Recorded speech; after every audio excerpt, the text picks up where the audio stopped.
ஒரு சிறிய கல்லின் கதைங்க.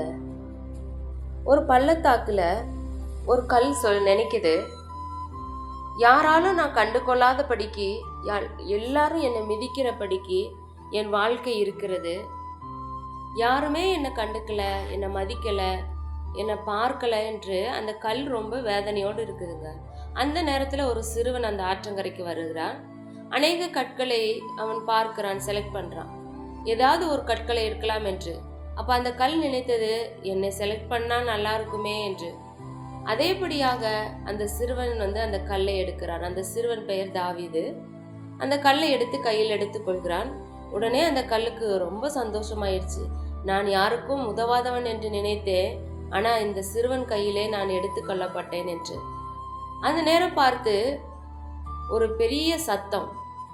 யார் என்று பார்த்தார், கோலியாத்து.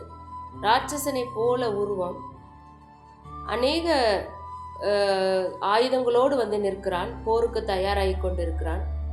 எல்லாரும் பயப்படுகிறார்கள் அந்த ராட்சசனை பார்த்து, கோலியாத்தை பார்த்து. ஆனால் தாவீது சொல்கிறான், நீயோ உன் படைகளையும் உன்னுடைய ஆயுதங்களையும் உன்னுடைய வில் எல்லாவற்றையும் வாளை கொண்டு வந்திருக்கிறாய், நானும் என் ஜீவனுள்ள தேவனின் நாமத்தை நம்பி வந்திருக்கிறேன் என்று அவன் அந்த கல்லிலே வைத்து சுழட்டி அடிக்கிறான். கோலியாத் நெத்தியிலே போய் அடிக்கிறது. கோலியாத் விழுந்து விடுகிறான். உடனே அந்த கல் ரொம்ப சந்தோஷப்படுகிறது. உதவாத இருந்த என்னை தாவீதின் கையிலே கிடைத்தவுடன் எவ்வளோ பெரிய காரியத்தை என்னை வைத்து செய்ய வைத்தார் கர்த்தர் என்று நாம் வாசித்து பார்க்கிறோம். சங்கீதம் 118:22 வீடு கட்டுகிறவர்களுக்கு ஆகாதென்று தள்ளின கல்லை மூளைக்கு தலைக்கல்லாயிற்று என்று. இன்றைக்கு நீங்க கூட அநேக நேரத்துல, நான் யாருக்கும் உதவாதவளாய் இருக்கிறேன், என்னை யாரும் நினைக்கவே இல்லை, எனக்கு எவ்வளோ வேதனையாய் இருக்குது என்று கலங்காதீங்க. கர்த்தர் உங்களை நினைத்திருக்கிறார். மூளைக்கு தலைக்கல்லாய் வைப்பார். ஆகாதென்று தள்ளின உங்களை கர்த்தர் பயன்படுத்துவார்.